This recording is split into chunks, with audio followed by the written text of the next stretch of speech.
Olá! Você vai ouvir mais um episódio de Leitura com a Manu. Hoje eu vou ler um trecho de A Dama das Camélias, um livro de Alexandre Dumas Filho.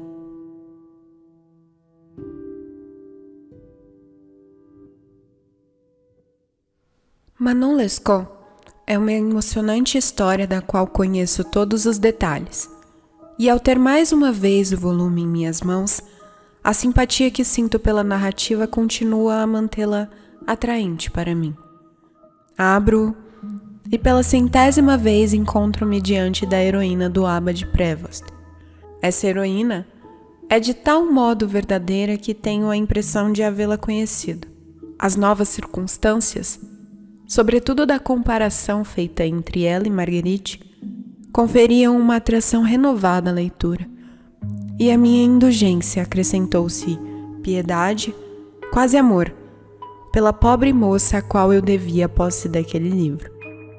Manon morreu num deserto, é verdade, mas nos braços do homem que a amava com todas as forças de sua alma, e que, vendo-a morta, cavou-lhe uma sepultura, regou-a com suas lágrimas e nela sepultou também seu coração. Enquanto Marguerite, pecadora como Manon e talvez convertida como ela, morrera em meio a um luxo suntuoso, de acordo com o que eu vira no leito do seu passado, mas também no meio do deserto do coração, bem mais árido, bem mais vasto, bem mais impiedoso do que o deserto em que Manon foi enterrada.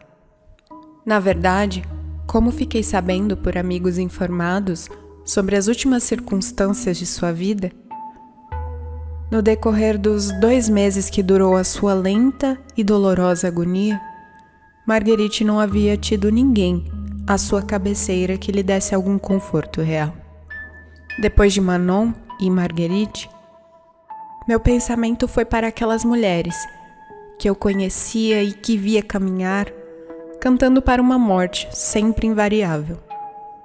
Pobres criaturas, se é um erro amá-las, pelo menos que se tenha piedade delas.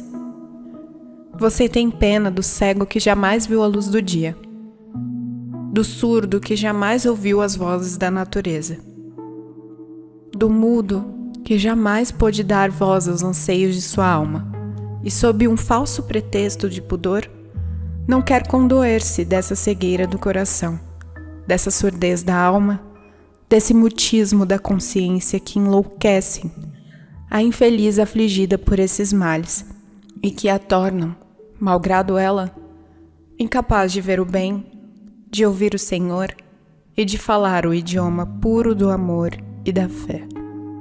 Hugo criou Marion Delorme, Musset criou Berneret, Alexandre Dumas criou Fernande. Os pensadores e poetas de todos os tempos ofereceram à cortesã a dádiva de sua misericórdia. Algumas vezes, um grande homem as reabilitou com seu amor e até mesmo com seu nome. Se insisto tanto nesse ponto, é porque entre os que vão me ler, muitos já podem estar determinados a jogar fora este livro, no qual temem encontrar apenas a apologia do vício e da prostituição. Uma vez que a idade do autor, sem dúvida, contribui para motivar esse temor. Que os que assim pensam saibam que se enganam e que continuem, se é apenas esse temor que os detém. Estou simplesmente convencido do seguinte princípio: para as mulheres às quais a educação não ensinou o bem, Deus abre quase todos os dias caminhos que para Ele as levam. Esses caminhos são a dor e o amor. São difíceis. As que decidem percorrê-los sangram os pés, rasgam as mãos, porém deixam ao mesmo tempo nos espinheiros do caminho os adornos do vício e chegam ao final com aquela nudez que não as faz corar diante do Senhor. Aqueles que encontram essas viajantes corajosas devem dar-lhes apoio e dizer a todos que as encontraram, pois é tornando pública a sua ação que mostrarão o caminho. Não se trata de simplesmente colocar 2 cartazes no ponto em que a vida se divide em 2 vias com as inscrições. Num deles, caminho do bem, no outro, caminho do mal. E de dizer a quem se apresentar, escolha. É preciso, como fez Cristo, mostrar atalhos que levem à segunda via. Para a primeira, aqueles que caíram em tentação. Sobretudo, não é preciso que o começo do caminho do bem seja doloroso demais, e nem que ele pareça impenetrável. O cristianismo aí está com a sua maravilhosa parábola do filho pródigo, para nos aconselhar indulgência e perdão. Jesus tinha muito amor por essas almas feridas pelas paixões humanas, e gostava de curar as chagas, retirando delas próprias o bálsamo que iria curá-las. Assim dizia ele a Maria Madalena: muito te será perdoado, porque muito amaste. Sublime perdão este que despertou uma fé sublime. Por que seríamos mais severos do que Cristo?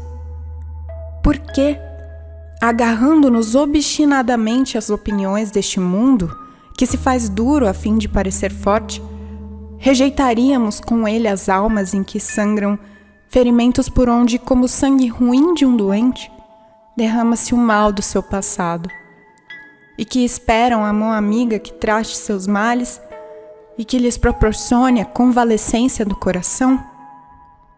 É a minha geração que me dirijo. Aqueles para os quais as teorias de Voltaire, felizmente, não mais existem. Aqueles que, como eu, compreendem que há 15 anos a humanidade está sendo levada por um dos seus mais audaciosos impulsos. O conhecimento do bem e do mal foi adquirido para sempre. A fé se reconstrói.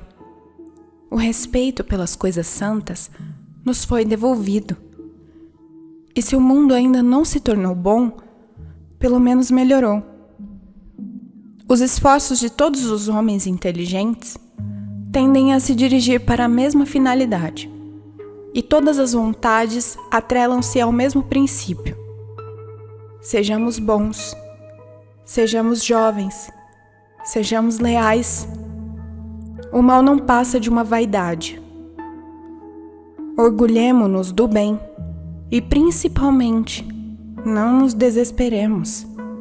Não desprezemos a mulher que não é nem mãe, nem filha, nem esposa. Não reduzamos o valor da família e da indulgência ao egoísmo. Uma vez que o céu se regozija mais com o arrependimento de um pecador do que com 100 justos que jamais pecaram. Tratemos de alegrar o céu. Ele poderá nos ressarcir com juros. Deixemos ao longo do caminho que percorremos a esmola do nosso perdão àqueles que se perderam pelos desejos terrestres. Perdão esse que talvez salve uma esperança divina e, como dizem as velhas senhoras ao aconselhar um remédio caseiro, se bem não fizer, mal também não fará. Claro, deve parecer muita pretensão eu querer obter grandes resultados do pequeno tema que defendo. Mas sou daqueles que acreditam que o tudo reside no pouco. A criança é pequena, mas tem em si o adulto. O cérebro tem pouco volume, no entanto abriga o pensamento. O olho não passa de um ponto, porém enxerga léguas. Você ouviu mais um episódio de Leitura com a Manu.